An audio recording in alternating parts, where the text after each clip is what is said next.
Coucou les girls, on se retrouve pas pour une nouvelle vidéo, mais vraiment pour un podcast, un moment chill dans lequel on va discuter. C'est un projet que le Seigneur m'a mis à cœur, donc c'est pour ça que même si j'ai pas le matériel, vous imaginez bien que ce qui se passe là, le décor, la luminosité, etc., c'est pas vraiment ce que j'aime de base, mais vraiment là j'ai un sujet à vous partager aujourd'hui. Donc vraiment j'espère que ça va vous plaire. En tout cas, franchement, je suis trop contente. Sachez que ce projet, j'ai vraiment le mener à bien parce que c'est le Seigneur qui m'a demandé de le faire. Donc je vais vraiment le faire. Pour l'instant, j'ai aucune DA, j'ai pas de nom, j'ai rien du tout. Genre, je sais vraiment pas ce que je fais. Mais là, c'est vrai que ces 2 derniers jours, il m'est arrivé un truc et j'ai beaucoup écrit par rapport à ce sujet. Et je préfère vraiment en parler maintenant à chaud, même s'il n'y a aucune DA. Vous voyez, là, on est le 10 janvier. Genre, 10 janvier, c'est le début d'année. J'étais en train de travailler sur ce projet-là, du coup, le podcast, mais il n'y a rien qui est fait encore. Mais je tiens vraiment à vous en parler. Là, j'ai reçu mes petits micros, etc. Donc, on va juste papoter. Et sachez que durant l'année, ce sera un projet qui va être de plus en plus abouti et qui va aller de mieux en mieux par la grâce de Dieu. Du coup, let's go! Là, le sujet, les gars, c'est vraiment la peur et la crainte du lendemain. L'anxiété à propos du lendemain. Vraiment quelque chose. C'est vraiment quelque chose qui met dans des états qui sont vraiment pas bien. Et franchement, moi, c'est un truc. J'ai vraiment prié le Seigneur pour ne plus être ce genre de personne. Et c'est vrai que là, début d'année, nouvelle résolution, je me suis dit, bah, cette année, vraiment, tu ne seras pas anxieuse, tu ne craindras pas. Ça m'a loupé. Genre, 7 jours après 2026, j'ai eu fait une crise d'anxiété, une crise de panique, etc. De toute façon, je vais vous raconter tout ça. Mais c'est vrai que suite à ça, j'ai prié et j'ai reçu des paroles. J'ai même moi-même aussi réfléchi à ce sujet-là. Et je vais vous partager avec vous. C'est moi, je vous explique. Là, il faut savoir que je me suis installée au Canada il y a 2 semaines à peine. Et c'est vrai que moi, j'avais jamais prévu d'habiter seule avant de me marier. Donc, je suis pas mariée, je reste chez mes parents, etc. J'ai atterri ici. Comme ça, j'ai atterri là. Et c'était pas dans mes projets, mais aussi le projet de Dieu, vous voyez. J'ai vraiment fait juste ce que Dieu il m'a demandé. Dans tout, même si je craignais, je comprenais pas. Déjà, je connaissais même pas le Canada, je connais même pas le Canada, je suis jamais venue là. Là, j'ai pas mes parents avec moi, je suis toute seule. Ça veut dire que je dois subvenir à mes besoins toute seule. Même si j'ai eu, entre guillemets, un peu le temps de me préparer, je crois que j'ai eu à peu près moins d'un an. C'est vrai que c'est assez soudain. Et même si je sais que c'est le plan de Dieu et que Dieu il a un plan, bah, c'est vrai que il y a 2, 3 jours, j'ai eu une montée de panique qui m'a pris en fait. Et ça a duré pendant 2, 3 jours. Et moi, quand je suis anxieuse, en fait, je sens vraiment dans le corps, dans le cœur, qu'il y a un poids qui n'était pas là avant. Et ce poids-là vient de l'anxiété. Et j'ai dit qu'en fait, là, je refuse, parce que pendant 3 ans, j'étais dans une anxiété permanente à cause de l'école. Et j'ai dit que cette année, Seigneur, je refuse de l'anxiété. Et pourtant, le pire, c'est que j'ai confiance en Dieu, j'ai confiance dans son plan. Je sais qu'il ne m'envoie pas à un endroit pour me faire souffrir, qu'il n'a pas des plans pour ma vie qui sont pour mon malheur, mais pour mon bonheur. Mais c'est vrai que c'est compliqué quand même à comprendre quand tu es dans certaines situations. Et c'est pour ça que je vous disais que du coup, par rapport à ça, j'ai eu beaucoup d'inquiétudes à propos de l'argent. Parce qu'il faut savoir qu'ici, c'est cher. La vie est chère en vrai. Et il faut beaucoup d'argent, vous voyez. Et là, j'ai pas encore de travail, etc. Donc c'est vrai que ça m'a un peu stressée. Écoutez une louange, c'est la Mano de Dios, c'est une musique espagnole. Et en ce moment, je suis vraiment dans ma vibe era un peu louange espagnole, etc. Et c'est une musique qui dit en fait, tu verras la main de Dieu se manifester dans ta vie. Telle situation, dans tel problème, etc. Et c'est vrai que cette musique, je l'ai écoutée en boucle, en boucle, en boucle. Pourquoi est-ce que je m'inquiétais de l'argent? Parce que je me suis dit que je vais rester ici 2 ans. Dans 2 ans, j'aurai plus de charges parce que je serai plus mature, etc. Et je vais le trouver où l'argent? C'est vraiment ça la question, c'est où est-ce que je vais trouver cet argent? Comment est-ce que je vais faire pour gagner cet argent sans souffrir? Sans souffrir. Tell me how am I going to do that? Vous voyez ou pas? Et j'ai reçu ce verset qui est Matthieu 6,34. Ne vous inquiétez pas donc du lendemain, car le lendemain aura soin de lui-même. À chaque jour suffit sa peine. Qu'est-ce que ça veut dire? Ça veut dire que Dieu, il nous demande de nous occuper juste du moment présent, du jour présent. Parce que c'est lui qui fait les jours d'après, c'est lui qui prévoit pour les jours d'après. On n'a pas à penser à qu'est-ce que je vais être dans 5 ans, qu'est-ce que je vais être dans 1 an, qu'est-ce qui va m'arriver le mois prochain, parce que c'est Dieu qui prévoit tout. Nous, on a juste à se lever, à faire les meilleures actions, à donner le meilleur de nous-mêmes, à ressembler au maximum de Dieu, à faire sa volonté dans l'instant T, plutôt que de penser au lendemain tout le temps. Vous imaginez si on pense tous les jours au lendemain, comment on finit, dans quel état on finit, parce qu'il y a tellement de scénarios possibles, tellement de scénarios infinis, que je vous jure, quelqu'un, il peut mourir à force de réfléchir à son futur. On dit toujours ouais, d'oublier son passé, etc., oublier son passé, ce qu'on a vécu, mais il faut aussi pas oublier son futur, mais aussi laisser le futur. Quand on dit vivez le moment présent, c'est même pas une blague. Vous pouvez commencer à avoir des idées pour le futur, etc., mais pas au point que ça vous étouffe votre présent, parce que la plupart du temps, les gens anxieux, leur présent, il est bien, il est clean. Moi, regardez, là, je suis tranquille. Dieu, il a vraiment pourvu. Quand je vous dis que je suis arrivée ici en paix, j'ai trouvé toutes mes affaires, j'ai eu aucun problème à l'immigration, tout était fluide. Jusqu'à l'heure actuelle, je n'ai aucun problème, je suis bien en paix. Mais j'ai réussi à être stressée et à gâcher mon moment présent. Donc mon jour actuel en pensant au futur. Je ne sais pas si vous vous rendez compte. Ça veut dire que si quelqu'un est tout le temps comme ça, au final, cette personne-là, elle sera jamais heureuse. Parce que si tu rumines, tu penses à ton futur, qu'est-ce que je vais devenir? Et s'il m'arrive ci, et s'il m'arrive ça, est-ce que tu vas expérimenter ta joie finalement? Vraiment, Dieu il nous dit de vivre chaque jour, every day, step by step, day by day.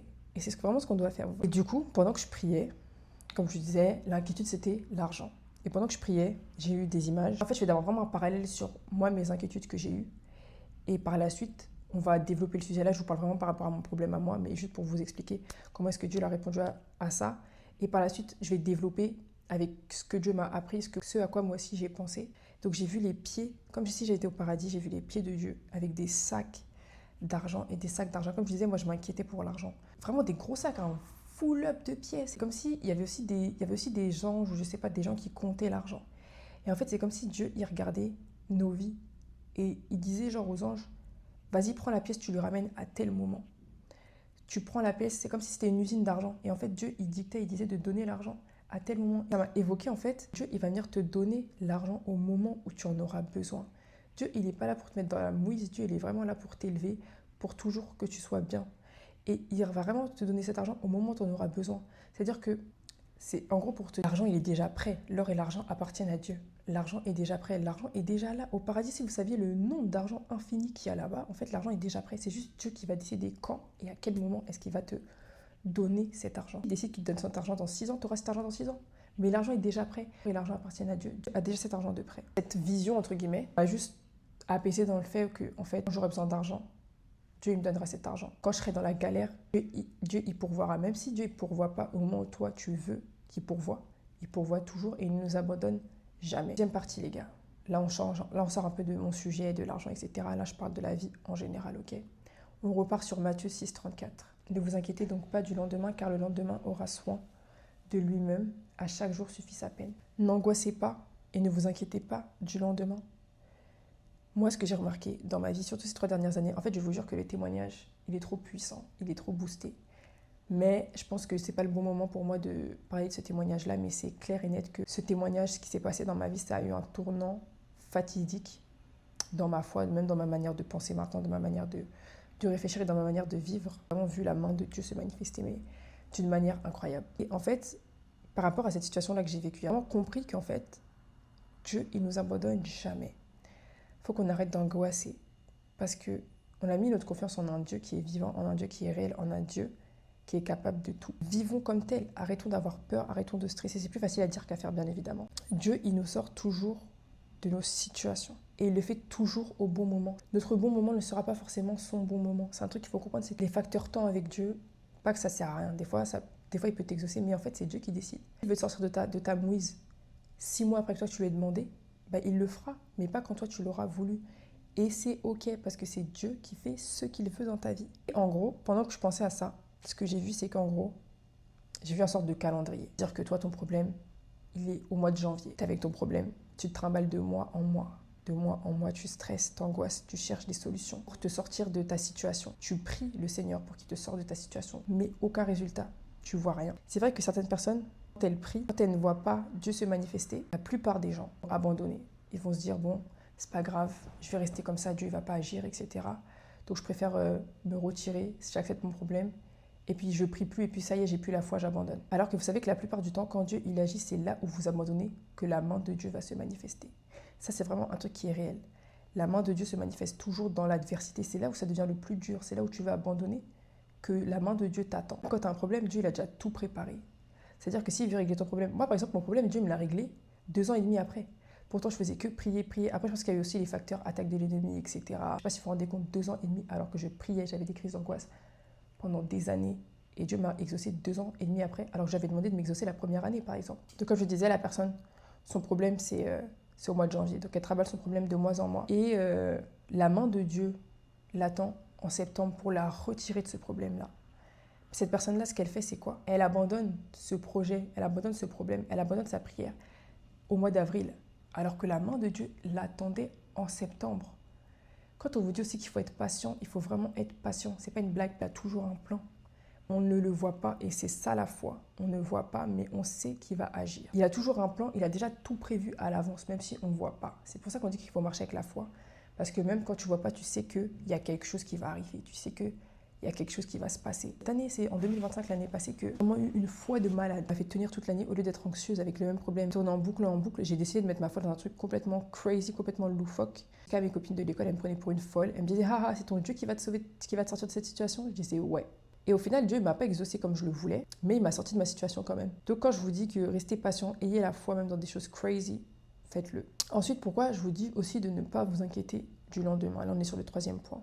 Notamment quand Dieu il a un plan pour vos vies. Parce que c'est vrai que quand vous vivez votre vie selon votre volonté, selon ce que vous voulez faire, vous m'étonnez qu'on peut avoir peur de ce qui va se passer parce que tu n'as aucune certitude, tu ne sais pas ce que tu fais. Alors que quand tu suis la volonté de Dieu, quand tu suis ses desseins pour ta vie, tu sais que Dieu il a un plan, il a un chemin pour tout le monde dans tous les cas. Dieu il a un chemin pour tout le monde, il faut juste le chercher, chercher sa volonté, chercher sa face pour qu'il vous révèle ce qu'il veut pour vos vies. Mais c'est vrai qu'il y a une différence quand tu fais ta propre volonté, tu es toujours dans l'incertitude comme je vous ai dit. Alors que quand tu suis la volonté de Dieu et son chemin, un peu plus d'ordre, un peu moins de stress parce que tu sais que c'est Dieu qui t'a envoyé faire ça et qu'il ne peut pas te laisser, pas t'abandonner dans cette situation parce que c'est lui qui t'a mis dans cette situation. Et du coup, le titre de ce troisième point, c'est Dieu est notre Père et notre pourvoyeur.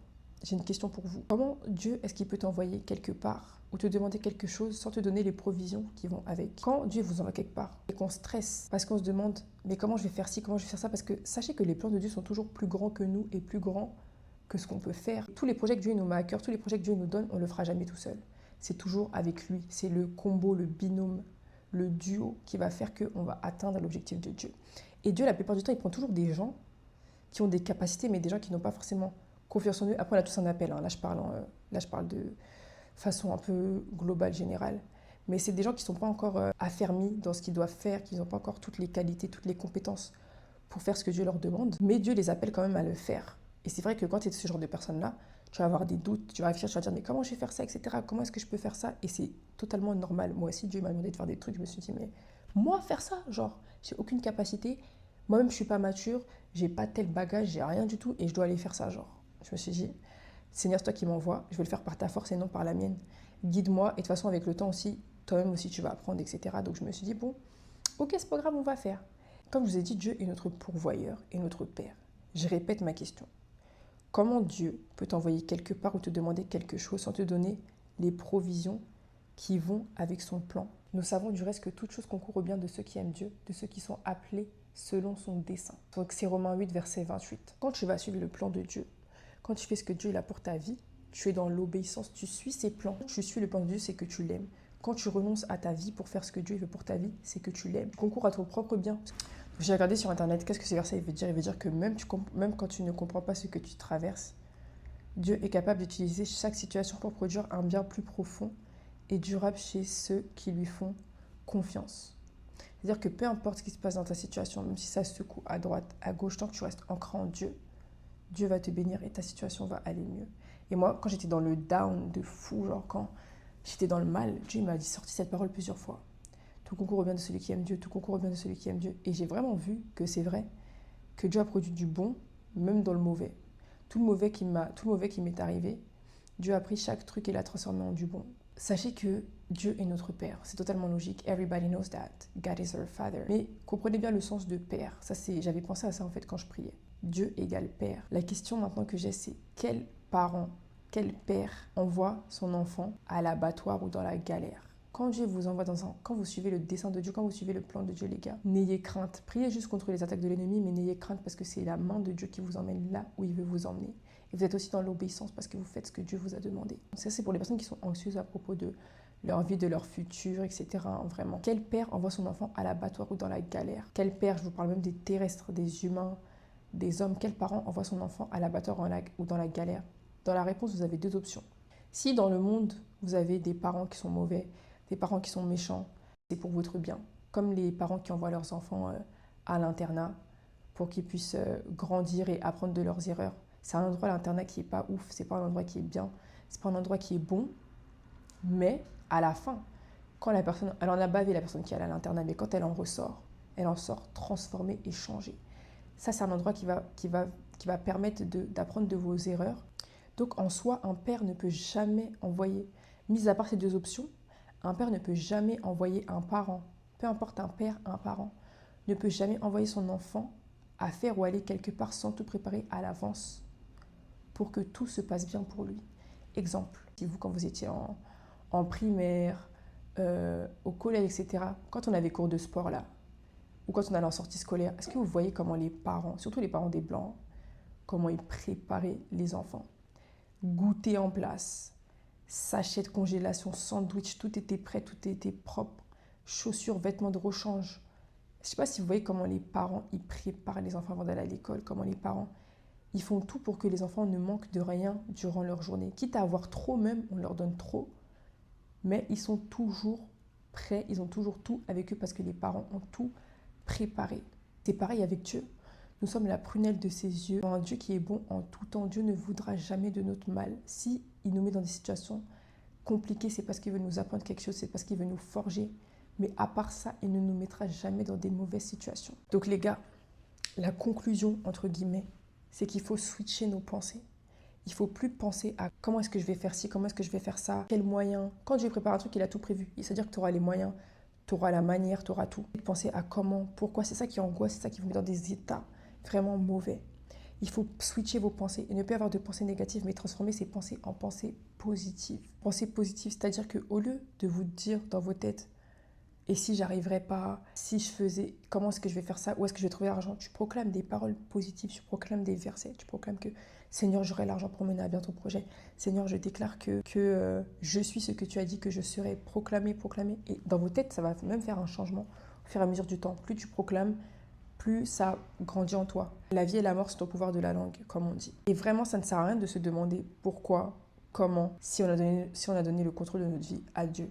Parce qu'on ne va jamais comprendre. Parce que c'est Dieu qui décide, qui fait ce qu'il veut dans nos vies. C'est lui qui est au contrôle, c'est lui qui pilote. Donc on a juste à rester assis et lui faire confiance. Quand je dis assis, c'est un grand mot. Il faut rester quand même éveillé, il faut prier, il faut combattre l'ennemi. Il faut s'assurer que tout soit bien en place. Mais c'est Dieu qui contrôle. Ok ?